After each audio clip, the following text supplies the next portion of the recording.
So, Alex, to start us off, I got to ask, what are bioplastics and what got you into them in the first place? Well, the second one's a longer story, but bioplastics are plastics that are made out of biomaterials, right? So we've got a bunch of different ones that are around today, PHA, PLA. They kind of differ on their method of manufacture and what they can be used for. For instance, like PLA is often used for cups, right? Like, your party cup, got a little green band around it. That's probably PLA. That's usually made using processes like pyrolysis or hydrolysis, where you take your biomass, whatever that is. That can be like vegetable waste, food waste, agricultural waste. All of those things can be put into basically a boiler that vaporizes them, and then you kind of make a resin out of them from that vapor. So that's how typically bioplastics are made. Applied Bioplastics is a little different. We named the company before we knew what we were doing. So we called ourselves Applied Bioplastics. In reality, we should have been called Applied Biocomposites because we make composite materials. So it's a misnomer, but we've had too much successful branding to change it. Perfect. So, can you tell me though, like specifically what your products are? Like, I know you have BioFi and is it Juten? Is the other one? Juten is a national brand name for Bangladesh specifically, but the overarching brand name is Better Board, or Biothermoset Resin Board. So I'll differentiate the two here. So Better Board is the original material that we started with. I acquired it from somebody. Essentially, this person figured out how to make woven agricultural waste into a building material. And that sounds crazy, right? Like you're using literal like food waste and making a house out of it. But that's exactly what we've been doing. And it's a really cool process. You're using, an exothermic reaction, which is a fancy way of saying it heats itself up chemically. You put in our proprietary binding chemical and you put in your cellulose, and what you come up with is something that after it has that exothermic reaction, it's never going to change shape again. So that's called a thermoset resin. It's very similar to like fiberglass. In fact, fiberglass is the exact same concept, where you've got like networked glass pieces that are overlaying each other for strength inside of a thermoset resin, right? So you may recognize this material from like boat hulls, helmets, other things like that. Those are common fiberglass applications. We also make something called BioFi, which is a set of formulas, and I want to kind of like make this accessible, but it's really complicated chemistry. But what we're doing is we're using a similar bonding chemical that enables us to use agricultural waste as a co-feedstock. And that's important, that word. It means more than 10% on average, right? Most biocomposites today are around 5% fiber fill, right? So fiber has been around a long time as an input for plastics, about 35 years. But it's not really useful for the main lines of business that humans use plastic for. Essentially what it's used for is profile extrusion, which is like fence posts, housing siding, other things like that. And the reason it works for that is that cellulose self-bonds. It bonds with itself. It's also a square molecule, which is why trees stand up, by the way. That's the explanation for it. But essentially, when you have a nozzle that's this big because you're making a fence post, it doesn't matter if the cellulose clumps with itself, right? Because it's a big, empty composite. There's tons of room. But injection molding is how we make most things: car parts, toys, tools, technology. The headphones you're literally wearing right now are made using injection molding, and the nozzle's this big, right? So if the cellulose starts clumping, you're going to blow out the back of a $250,000 machine at best. It's probably going to be a lot more expensive than that. But that's where injection molding machines start price point wise. So what we figured out how to do is to make the cellulose not self-bond while it's in the injection molding machine, and self-bond once it's into the mold. What that does for the first time in history is create a biocomposite that is stronger than traditional plastics. And here's the real kicker: the agricultural waste is really cheap. It's like 10 to 20 cents a pound. Recycled plastics, 30. Virgin plastics, 80. Bioplastics are $2 to $3 a pound. We're able to cut each of those prices in half and replace that with agricultural waste. So now all of a sudden, not only are we the first one to have a stronger plastic while making a biocomposite, it's also substantially cheaper than any oil-based plastic on Earth. That is what makes our company unique, is You can make and use this stuff in the standard machinery that everybody uses today, and it's cheaper and it's stronger. So, okay, so that was a lot to take in. I failed chemistry. Okay. But So did I. Sounds amazing, but I have to ask, what's the catch? It's cheaper, it's stronger, it utilizes, waste that would otherwise, go wherever. I don't what's Bad what's things. Bad what's things happen when that waste doesn't get used, by the way. okay. CO2 if you burn it, methane if you let it rot. Love Both it. of them are bad for the environment. Great. I love that. So, Catch. yes, what's the catch? Why isn't everyone just buying your stuff off the shelf like crazy because it's cheaper and better? Well, so I get that question a lot. We've been around for 5 years. We were building refugee shelters with our Better Board biocomposite for the first 2 years. And then I got a little curious. So, because like I said, I failed chemistry, but I went to the University of Texas at Austin, which is like 3 blocks from me, which is why I'm pointing that direction. And I graduated from there, and I lived down the street from it because I never grew up. Regardless, I went to the material science department there, and I talked to Dr. Chen, and I said, I have this thing. It's really useful for this one thing. Could it be useful for other things? And he's like, I don't know. Let me refer you to someone. So he referred me to Dr. Lawrence Drzal, who's a Lifetime Achievement Award winner in biocomposites, and he told me, look, Alex, what you have is useless other than what you're using it for. And I was like, dang, I was really hoping I could do more stuff with this. And he's like, but if you were able to convert what you're doing with thermoset resins into something that would work with thermoplastics, you could make billions of dollars. And I was like, I like billions of dollars. Let's try that. So I hired a bunch of really smart turbo nerds, and they did it. It took them like 3 years, but they did it. We started commercializing our products in August of last year. We closed our first license in mid-August of last year because, as I mentioned, this works in any given machine that the plastic industry is using today. So why would I ever build a facility of my own? I would simply supply my bonding chemical to people who are already making plastic and let them use their, by the way, $500 billion worth of infrastructure that already exists, turn that into my production infrastructure. Right. So, number one, that takes a while, right? Convincing people to completely switch what material they're making. Number two, natural fiber composites have been tried before in the past and failed. And not only failed, but catastrophically failed, as in rotting a $10,000 injection molding mold, right? Like causing rust inside that and making it useless. So these people have been burned before by biocomposites, and they're, we now have a folder of letters of recommendation from previous injection molders and compounders who can attest that our stuff doesn't break their machines, right? But we've been working on that, right? The next thing is there are downsides. There's real downsides to biocomposites, primarily in the space of recycling.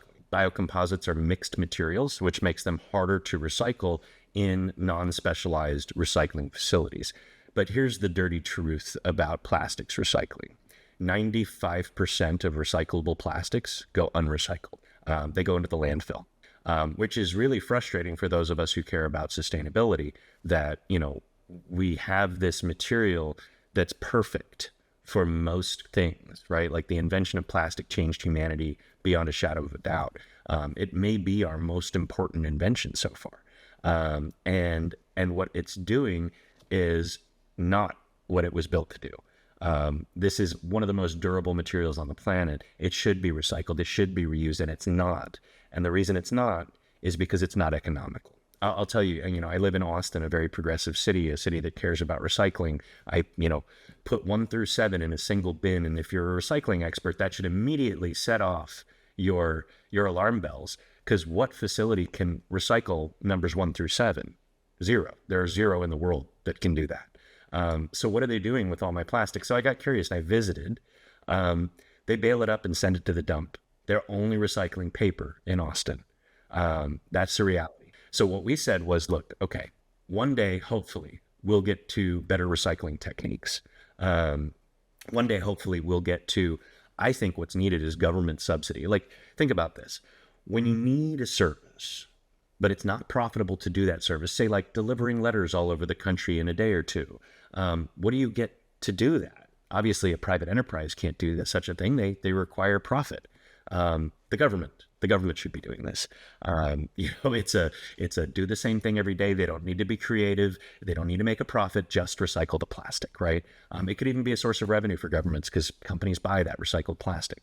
But the reality is that today it's not economical to recycle plastic, so it is not recycled, or it's not profitable to recycle plastic, so it's not recycled. So what we've done is we make our composites with the idea that they're going to end up in the landfill. And so what's important to us is not recyclability, but instead reduction of microplastics, because that's what happens to plastic when it goes to the landfill, is it breaks down into little tiny pieces and they go into your food and they go into your blood and they go into your brain, and it's all very scary. So we're not the perfect silver bullet to fix the plastic problem, but we're a stair step that's going to be needed for the next 20 or 30 years to kind of transition us away from oil and to these other plastics. And as I mentioned earlier, we're compatible not only with virgin resins, but recycled resins and bioresins. And that last one's the most important bit, because as prices for that come down, they will never hit commodity prices of oil-based plastics. But what we can do is cut that expensive plastic in half, put in a bunch of agricultural waste, and all of a sudden we have a competitive biocomposite, right? Something that is 100% biomaterial that is meant to degrade eventually, but has the durability to last until you put it in the landfill. The last bit I'll say on that is the more biomaterial that goes into your landfill, the more valuable your landfill is. And the reason for that is because we've already started methane capture on top of our landfills. When organic stuff rots, it emits methane. We can turn that methane into power. So the more biomaterial in the landfill, the more valuable it is. So you went into a little bit of like how it was made, but just to make it clear, like how much in your mixtures is actual this bio product that comes from agricultural waste, and how much is it the chemicals that would be traditionally used in regular plastic? Yeah, so it really depends on the use case. The more fiber you put in, the stiffer the plastic becomes. Now, typically you want soft plastic, right? Like, especially with your headphone cups and stuff like that. But at the same time, you don't really care about how stiff a car part is if it's only a structural piece, right? If it's not something that's like, keeping you safe or something else like that. We're talking about like the components on the inside of the door that help you roll up and down your window. Doesn't matter if those are stiff, right? So for those applications, we can get up to 85% natural fiber. And the lowest we go is about 20%. Our average, though, the average use case is about 40 to 60% typically. Color me fascinated. My mind's blown up. Love talking methane and greenhouse gases, but it sounds like you've solved kind of the front end of a value stream issue. You're collecting this waste that otherwise would be turned into greenhouse gas. I 100% am on board with you. That would just rot and go into the air and make everything worse. Yep. You've kind of solved for that front end value stream portion of it. The back end is what, the recycling is rough. We understand that. And unfortunately, we're just not in a place in society or technology, maybe even, where we can do that efficiently. So I completely understand and applaud what you're doing. And I'm about to get into a little bit of your background here, but real quick, you said that you were utilizing some of this product to build shelters. Yeah. Is that right? And because that's what I'm looking at. This is plastics, even bioplastics that can tend to be a little bit more expensive, coming out the back, way cheaper than metal or concrete or wood and lumber. So the impacts of being able to recycle something that is horrifically bad for our planet and turn it into a variety of things, including shelters, is fascinating. This is so cool, Alex. So let's talk a little bit about your background, because, as I do with all of our interviewees, I stalk them on LinkedIn and I try and learn about them. You do explain that, Graham. Oh my God, I forgot about that. You got to do that, man. I know. Okay, that's you can do explain that, Graham, with LinkedIn, so that people, explain a business-like thing for Man, their. Yeah. I knew that existed, here, and it just blew my mind. But outside of original sales positions, I notice you have a litany of nonprofit experience. Can you explain how that shifted? You went to college, you went into sales, and then suddenly nonprofit, bioplastics. That's a hell of a road trip, Alex. How did you get there? It's not really a road trip. It's thinking about it like a horse race, and all of the horses are me. So if you look at the dates on the experience you're looking at, a lot of them run into each other. And so I'll explain the story here. So I'm going to start when I was 27. I'll just give the quick background from before that. I'm from Houston originally. Went to a great prep school called St. John's Episcopal. Was a bad kid, ended up getting sent to military school when I was 13 in Missouri. And I came back and I went to the University of Texas at Austin. Dropped out in 2009, right in the middle of the recession. Great financial move. Was briefly homeless for a while, and then kind of got myself back on track. Did my basics at the community college locally, and then rematriculated into the University of Texas for graduation. Immediately, I ran for politics, like literally before I graduated college. I ran for city council in Austin. And the reason I wanted to do that was, and I'm going to try to make this a really short story because it's boring. Essentially, there was a dangerous intersection near my house or near my apartment. And nobody would do anything about it. I went to the city council. I got 4,000 signatures on a petition. They wouldn't do anything about it. So I was like, you know what? If you're not going to do your job, I'm going to do it for you. And so I ran for office. Lost horribly. Like, just absolutely got smammered. It was bad. But in doing so, I got to meet all of the people who would eventually be in power. And I was able to get in front of them with this, like, hey, there's this really dangerous intersection. And, you know, after 2 years of working on this, I'm in a meeting with them. The city planner goes, hey, Alex, that intersection is 200 yards outside of the city of Austin. We can't do anything about it. Are you fucking kidding me? Sorry, you may have to edit that. No, that's fine. Anyways, I had to take it to the state legislature and get them to officially move the borders of Austin by 250 yards. But after 3.5 years of work, there's a freaking stoplight there. And I didn't even live in the area anymore. Like, I lived in a completely different part of town. But when my former neighbors reached out to me and were like, I haven't heard a tire screech in months. Thank you. I was like, altruism feels really good. I can be selfish and do altruism.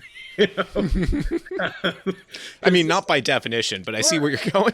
Like, you know, I honestly, you know, this is part of Alex's philosophy. I think all altruism is inherently selfish. You do it because it makes you feel good, and there's nothing wrong with that, right? I believe in the idea of Ubuntu as explained by the Archbishop Desmond Tutu.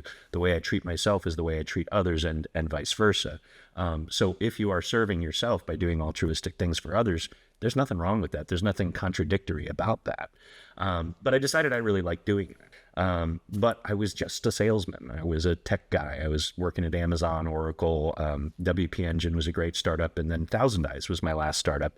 They were acquired by Cisco 2 or 3 years ago, which I was not around for, but you know, got a little cash bump. That was nice.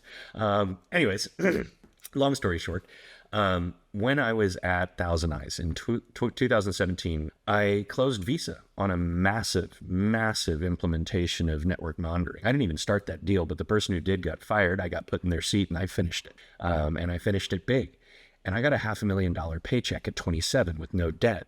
And I said to myself, man, how often does a opportunity like this come around? For a young guy who's passionate about making a difference to have suddenly $500,000 of unattached cash in his bank account.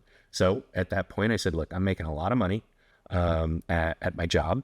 I've got a decent salary. I'm doing great in commissions. I'm going to donate all $500,000 to charity. So I did. I started looking for ways to do that. And the first thing I did was make an anonymous donation to a food kitchen nearby that, you know, kept me alive while I was homeless 10 years prior.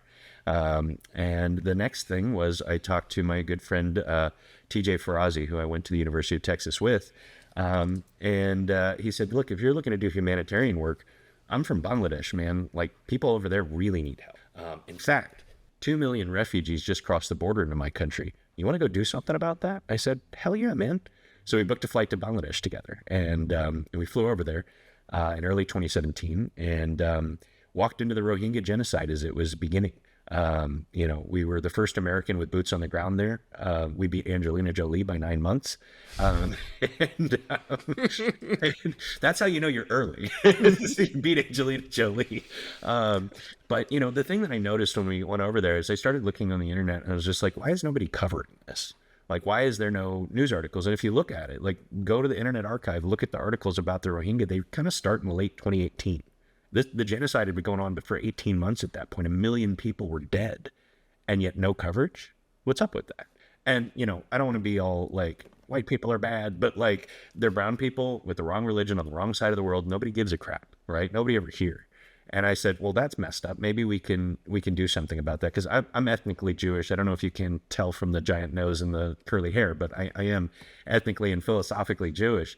And the world promised us in 1945 never again, and they failed us on many, many occasions. And this was the first time I've had any opportunity to do something about it. So I went over there, and I realized that the thing that these people needed was attention. And with absolutely zero experience in film, I hired a film crew. And we shot a documentary in the world's largest refugee camp in 3 weeks. I executive produced it, I wrote it and narrated it. And I thought it was going to be awful. And it won a bunch of major awards. It's now on Amazon Prime and Apple TV.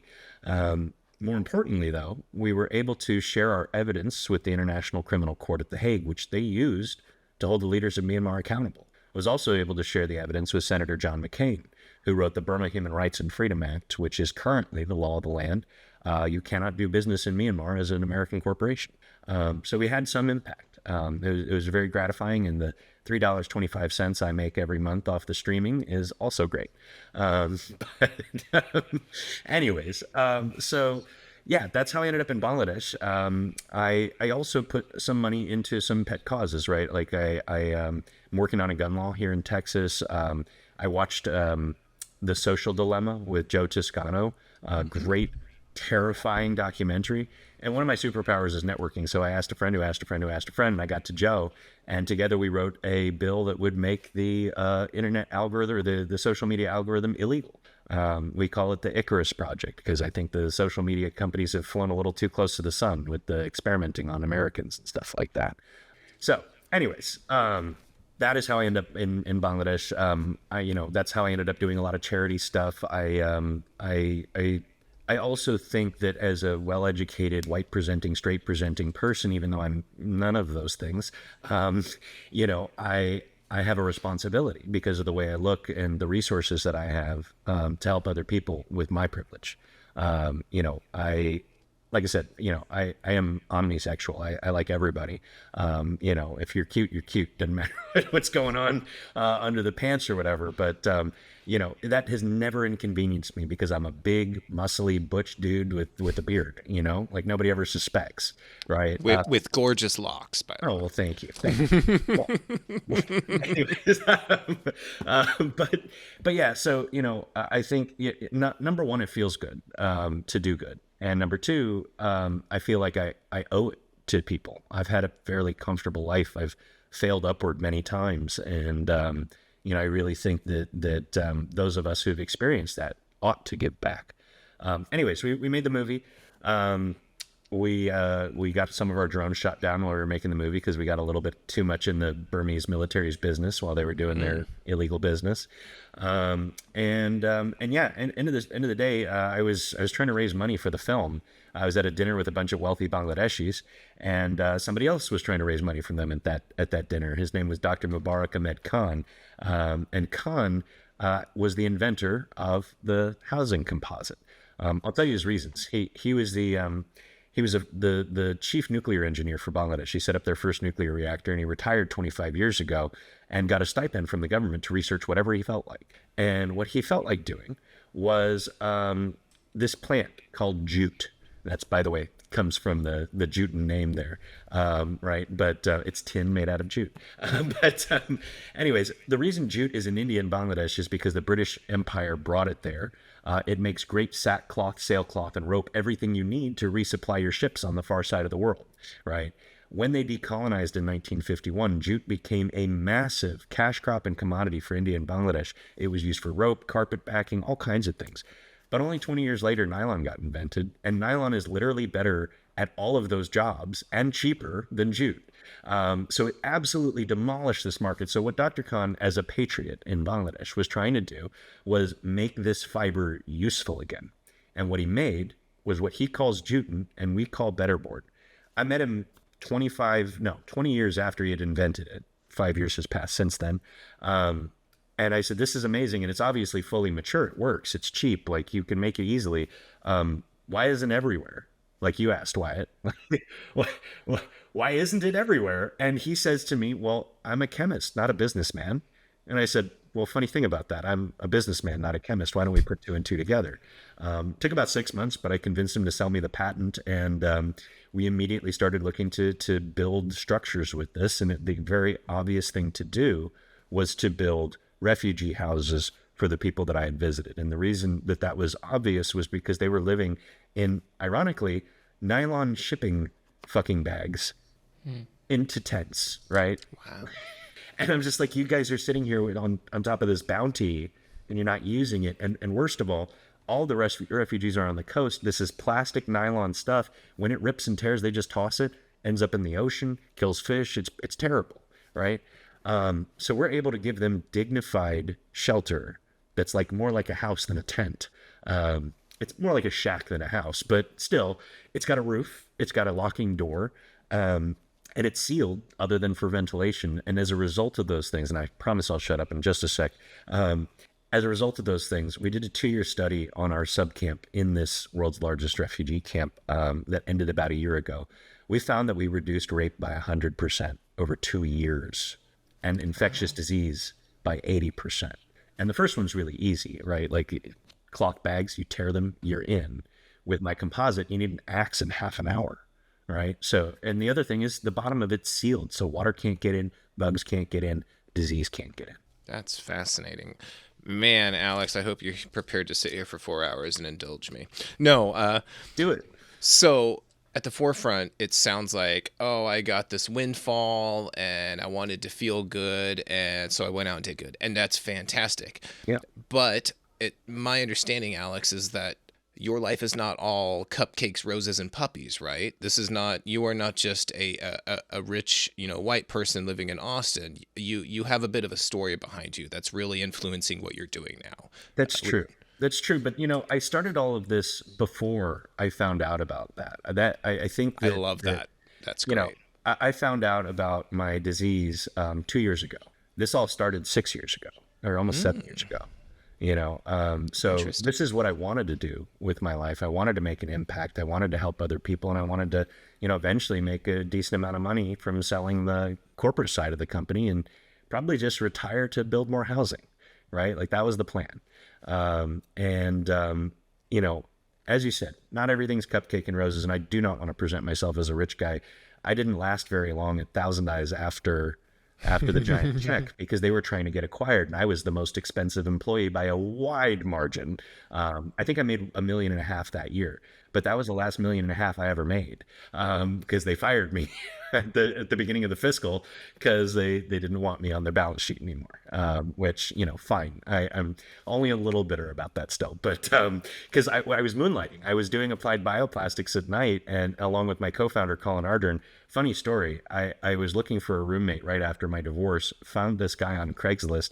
We've ended up living together for the last 7 years. We started this company together. He's, probably put more capital in, a lot more capital into it than I have. And just luck of the draw, and this is one of the reasons I feel a responsibility to give back. I've gotten so dang lucky throughout my life. Now, rich white guy in Austin, no. I can barely afford the house you see behind me. I've got about $500 in my bank account and have been that way. I haven't paid myself in 8 months. We've been struggling to raise this seed round. We finally broke through, I think, today. So it's an auspicious day to be talking to you. Great. We got word that there may be a $3 million check that takes our whole round coming down the pike. That's amazing. Yeah, I'm doing the closing call tomorrow, and I'm really excited about it. But anyhow, maybe when this airs, I'll have egg on my face because they walked from the table or something like that. But regardless, right now things are awesome, and maybe I'll be able to pay myself a salary sometime this year. But anyways, I'll talk about the disease and be a little bit of a downer here. Both my parents have this, but they got it at the normal time. It's called psoriatic arthritis, which doesn't sound like something that would kill me, right? But essentially, because I got it at 30. I've had both of my hips replaced. I'm staring down the barrel of a knee replacement. I'm going to be the bionic man by the time I'm 40. I already kind of am. Oh man, the temptation of making an inappropriate joke. Cut that out. My robot hips, but we'll leave it there. Anyhow, so I found out I was sick, 2 years ago after the hip replacements. I just kind of started falling one day and having really severe pain in my hips. And Finally, I went to go see a doctor, and they were like, you need a hip replacement. Half of your femoral tip is gone. Like, you're walking around on broken bone. How are you still walking? And I was like, I can absorb a lot of pain. Just didn't realize it was that much. So it took another 2 years to get a diagnosis. But with this extremely early onset psoriatic arthritis, by the time we discovered it, I'd lost over 20% of the bone in my lower body. This is a type of arthritis. It's not really affecting the joints so much as the bone. My immune system is attacking my bones. And so as a result, I was in a wheelchair for a large part of last year. And I was given an option about 6 months ago. Actually, at this point, it's 9 months ago, by my physician. He's an excellent rheumatologist. She said, look, we can do 30 more years in the chair, and only 30, because being in the chair is really bad for you. You're not moving around enough. You're not moving your fluids around. It will shorten your life substantially. Or I can give you a double handful of pills every morning, 2 shots in the belly every month, and 4 shots in the butt every month. And we'll get you out of the chair and onto a cane. But that's the best you can ever expect. And the drugs I'm going to give you are going to destroy your liver and kidneys. So you can expect maybe 15 or 20 more years, but you'll be ambulatory. And I said, I'm on the go too much. I have 3 charities actually now, and a business to run. So I need to be on my feet, and I'm willing to have a short life of glory, like my namesake, Alexander, than the long decline, right? And I don't tell this story for pity. I tell this story because I think it informs my current philosophy. Before, I was doing good things because it made me feel good. Now I'm doing good things because I'm frantically trying to write a legacy for myself before I go. But it also frees me in ways that I think people don't realize. Is like, I've gotten married, but I won't get married again, most likely. It's immoral to tie somebody to myself permanently at this point when I'm staring down the barrel, right? On top of that, I won't have children. It would be unfair to pass down this horrible genetic disease to them. Plus, I've only got 15 to 20 years. I won't be able to be there for high school graduation, college graduation. Won't be able to walk them down the aisle. Who wants that? If I was to have a family, I'd want them to have a home for, home and parents for most of their lives, right? And then lastly, I have no intention of retiring. I mean, who retires by 55 anyways? Only the very lucky. But yeah, I have no plans to ride off into the sunset. I'm going to do this until I die. And what that gives me, more than I think any other founder who's focused on building a home for their family, a retirement fund, other things like that, the serial entrepreneurs who never stop working, that's not me. I can focus 100% of my passion, energy, and drive on this one thing, which is creating a difference in the world of plastics and refugee housing. And I think that makes me more powerful, not less. Thank you very much for sharing that big story. With that focus, with that passion, can you kind of walk us through what your game plan is? You just mentioned you're getting some seed funding. What is the future for Applied Bioplastics? What's the future for bioplastics in general? What's the next 10, 15, 20 years look like? Man, if I could tell you that right now, I'd already be a billionaire. But I will tell you this, bioplastics are going to continue to get cheaper and more popular. It's up to the major companies who use plastic to start making the change. It's a big differentiator for you. It really is. Millennials and Zennials really give a crap about this stuff, and they're willing to pay a premium. You may not be yet, but you will be. So prepare for that, right? Prepare to use PLAs and PHAs and biocomposites and things like that if you're a business owner, because it's going to be an expectation at some point. So prepare. The other thing is, for us, I'd love to see us become the center of gravity for the bioplastics world. And I know that sounds egotistical right now, but I want to explain what we've seen that I think most have missed. Before Colin and I started this company, we studied the bioplastics market and why there were so many damn failures in the same industry. I mean, think about it. Bioplastics have been around for 35 years, a year longer than I've been around, and they have less than 1% market share. That's pathetic. Why is that? And I'll give you why. I boiled it down to 3 mistakes that bioplastics companies make. So if you're thinking about starting a bioplastics company and you're listening to this, either come sell your idea to Applied Bioplastics or do it my way, because this is the way. Number 1, you assume that your customers are willing to pay a premium for a commodity, and that is wrong.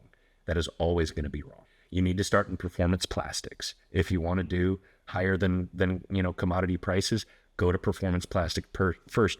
What are performance plastics? Performance plastics are another word for them is engineered plastics. So these are plastics with lots of fillers, like carbon fiber is an engineered plastic, right? So carbon fiber itself, the material is obviously not a plastic, it's a metal, but the carbon fiber composite that you see on race cars and stuff like that, that's an engineered plastic. The type of plastic that's in fighter jet wings, when they have to pull a maneuver at 6G and it doesn't completely shatter and fall apart all over the sky, that's because it's made out of engineered plastics and metals, right? So start there because the price point is extremely high and the volume's pretty low. But you can cut your teeth there. You can make waves there. Now we didn't do that because we were aiming for commodities this whole time. But price-wise, we're going to crush anybody who comes in this market. Unfortunately, I want to see more innovation in this space, but our price advantage is so significant that I'm not saying don't try, but it's going to be hard. Bring it on. Come at me, bro. Anyways, but no, seriously, the second mistake that they make is that they use non-standard equipment. They say, look, I got to do something special with this plastic. I'm going to use a pyrolyzer or hydrolyzer, or, something else like that. And I'm going to try to sell this process to the large plastic manufacturers. Here's the dirty secret. They're never going to buy more plastic machines. The plastic machines they have are modular, which means if a part breaks, they just replace the part. They don't have to ever replace the whole machine. And as I said earlier, the industry already spent $500 billion on this equipment. They're not looking to buy more, right? So if you try to sell them equipment, you're going to lose. And that's where many other companies have died. And here's the last mistake. And when I hear about this, I think death knell for a bioplastics company. They build their own facility. Here's the thing. You're a chemist, most likely, if you've started a bioplastic business. Obviously, I'm not, but I'm rare. I hired a bunch of smart people to do the hard work for me. But for the most part, if you're starting a bioplastics company, you are a chemist. That skill set is very different from running a factory. Very, very different. There's tons of compliance, fire safety, worker safety. I mean, the list is an hour long of the things that you have to worry about that are different from making an affordable, performant bioplastic. You're not good at that. And you're never going to be good at that. And you may not have even enough money to hire someone who's even competent at that, right? So when I hear, oh, so-and-so raised $10 million, they're opening a facility, I'm like, they're going to be out of business in 5 years. It always happens. It happens this way every single time. So start doing it my way, bioplastics founders. Go cheaper than the market. Go in the standard equipment. If you can't make your thing in standard equipment, I'm sorry, you're probably not going to make it, and never ever open your own facility because you're not going to be good at it. So for us, I do see, the possibility of acquiring other bioplastics companies and adding them to our portfolio of different polymers that we make today. We make polypropylene, polyethylene, and fiberglass essentially.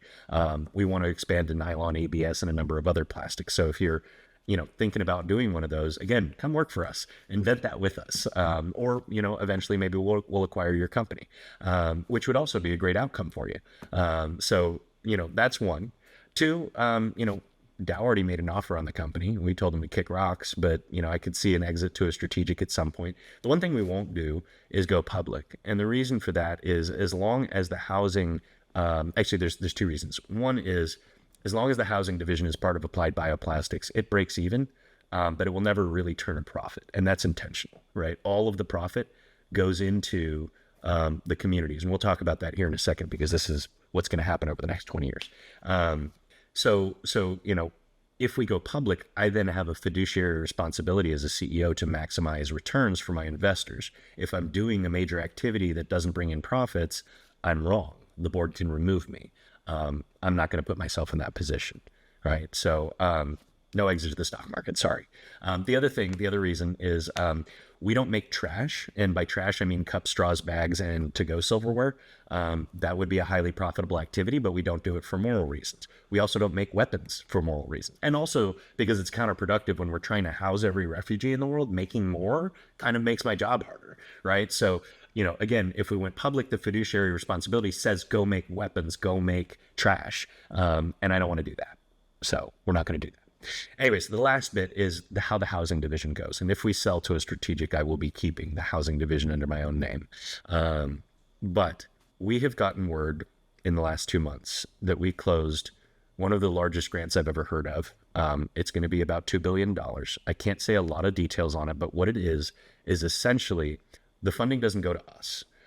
It goes to communities all across the served parts of the world, which again, I can't talk about even where this is going to be yet. But the money comes in chunks of 150 million every 2 years.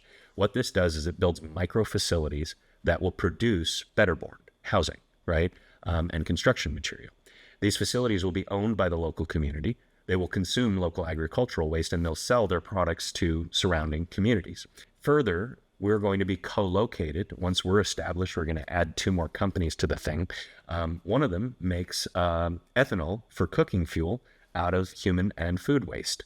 And the other one makes methane for power, also out of waste, right? So if there's waste left over from my process, it goes into the ethanol. If there's waste left over from the village, it goes to make methanol or methane and power. Right. So essentially, we're going to power and create clean cooking fuel and housing for a great number of people over a long period of time. The proposal that was recently accepted said $2 billion in, $80 billion in economic activity out, $2 billion in, 1,350 facilities out, $2 billion in, 1 million or more permanent jobs out, and most importantly, $2 billion in, and around 700 million human beings worth of housing out in only 20 years. That's what we're going to do for the next 20.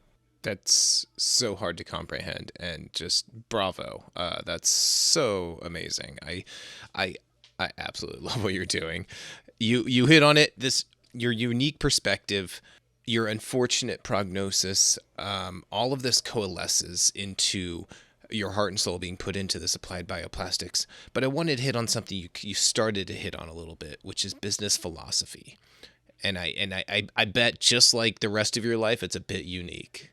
It is. And I appreciate the question. So I like to talk about the efficiency of a relaxed employee when I talk about how to get the most out of your employees. Most people think that you need to micromanage or stay on top or have KPIs and metrics or, OCRs or whatever, acronym the most recent business guru told you needed to do. I don't believe in any of that stuff. Now, I have the privilege of working in a company that does project-based stuff. We invent new polymers. We need to have that done by a certain time. So that's a project, right? You get the project done on time, I'm happy. You don't get the project done on time, well, I'm unhappy, but as long as you're close, we'll be there, right? So here's how we run things. A lot of founders that use overseas labor use it as an excuse to underpay people. And I'm not going to call anybody out specifically, but there are some guys that brag about this on LinkedIn about how cheap their employees in the Philippines and Myanmar and Bangladesh are. I think that is the opposite of good recruiting. And I also think that is the opposite of good retention. So I'm going to share a stat here to put my credentials on the table before I tell you what I'm doing, because otherwise you're just going to dismiss me. We have 0 voluntary turnover at Applied Bioplastics over 5.5 years. 0. Nobody has ever willingly left our company. We've had to fire a couple, but no one has ever resigned. So with that credential on the table, I will tell you how we've achieved that. Number one, we look for people who share our mission. That's easy. Everybody does that, right? But the way that we do that at the executive level is we've capped compensation forever. It's in our bylaws at $285,000 a year. Also, if you were expecting that, low salary, but he's gonna bonus the crap out of me. No bonuses, unless you can give the exact same bonus to every employee in the company. So if the company is being very profitable, we'll give everybody a 10,000 USD bonus. That's a small thing to the executives. It's life-changing for people overseas. That's worth it. That's worth doing that, right? So this helps us shake out the chaff of all the people who say, I'm mission-driven, but then ask about the compensation package. We want you to be comfortable. We really do. In fact, it's an interview question. How much money do you need to live a comfortable life with your family? And are you planning to build a family? And if so, how much money do you need to do that? We'll make a promotion plan that works with your life goal, right? So we treat our employees as individuals, as human beings. We build compensation packages that fit them, and we find executives who are actually mission-driven, not money-driven. Beyond that, the way that we run our employees, during the work week is, number one, you will not work on the weekends. You will not work when you are sick. You will not work when your children are sick or anyone in your family, as I'd prefer you be at home taking care of them. You will not come in on national election days. You will go vote. I can't tell you to do that, but I can strongly suggest that you go participate in your local democracy. And we don't do hours. I have ADHD. I work like a maniac between 7 a.m. and 11 a.m. and then I'm useless for like 6 hours until I'm bad at math, but I think 5 p.m., at which point I get another little burst of energy and I'll work for another couple hours. So I recognize that people aren't all the same with their working hours. The 9 to 5 has always grated on me. So we don't do hours, no clock in, no clock out. Get your work done by the specified date and we're cool. And that's it. So if you need to go take your car to the shop, do it. If you need to go to the DMV, do it. Honestly, I don't care if you're not at work, as long as the project is done by the time that I specified. And we try not to do fire drills. But the thing is, when you generate this much human reciprocal respect with your employees, they want to get the project done on time. And when you do have a fire drill, they will drop everything to make it happen for you. And like I said, the loyalty cannot be overstated. I mean, a lot of what we do is trade secreted. I don't want my formulas walking out the door, right, in somebody's head. So it's really important to me to keep these people. In fact, we're one of the first organizations in the world to offer family health insurance in both India and Bangladesh for our employees. We are currently working on extending that to grandparents because, these are very family-oriented cultures. And often people will be like distracted at work and I'm like, what's going on? And they're like, oh, my grandfather's sick back in the village and I don't know what to do. And I'm like, go to him, right? I mean, it's Bangladesh. The healthcare is crap over there. This may be the last time you get to see him. So go, please, and that treating human beings like human beings rather than cogs, shockingly, makes them perform better and stay at your company long. So wildly different take, I hope. I wish that it wasn't that way, right? I wish I wasn't the first guy to say, hey, maybe you should treat your employees like people. And I know that I'm not the first, but I think this whole structure should be emulated everywhere. We're even playing with the 4-day work week, but it's hard to do that when we don't set hours in the first place. But we're like, we're tempted to be like, come in, you're not allowed to come in on Fridays or something like that, right? That because we're a business that spans America all the way to Bangladesh, wraps around 2/3 of the world.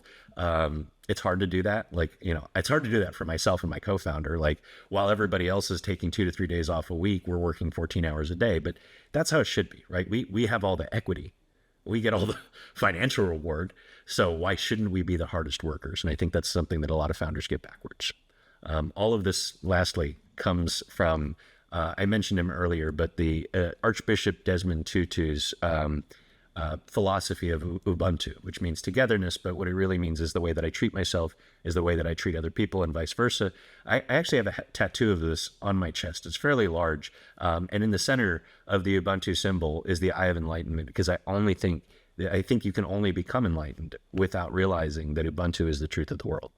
It's powerful stuff. This and when you prefaced it that you had a unique business philosophy, specifically how to get the most out of your employee, I 100% thought, oh, it's going to be like set strong goals, and so it's important actually setting strong goals. Like, of course, setting the project and saying like, this is really specific. I need you to get these specific things done in this time frame. That's the one thing we actually do.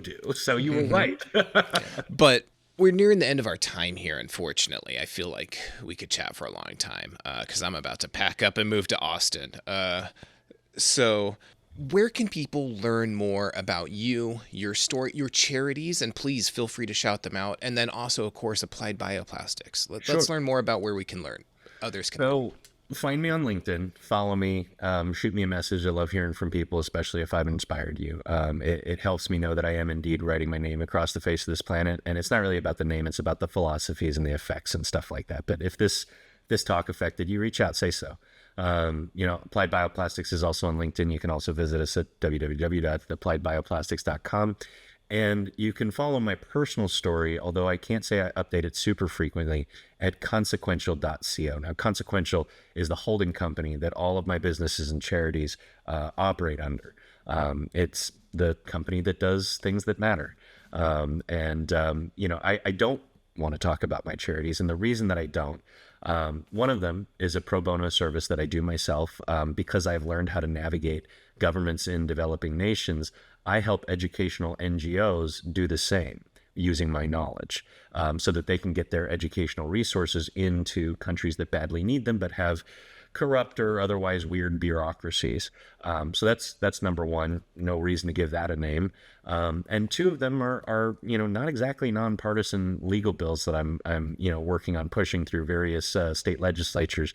But the main reason I don't really love talking about my charity and why I had to be talked into starting to do podcasts with wonderful fellows like you, which I swear I enjoy talking about this stuff. But as I mentioned earlier, I'm a big follower and fan of Jewish philosophy. Is the way I grew up. The idea of tikkun olam, to repair the world, tzedakah, justice. But one of the things that about us Jews is the idea of the mitzvah, the good deed. And there's actually rankings of mitzvahs. And I'll give you an example of the worst mitzvah. Bud Light spent $50 million bringing fresh water to Houston after Hurricane Harvey. Then they spent $200 million advertising that fact. That is the worst mitzvah. The best one is the one that you tell no one about.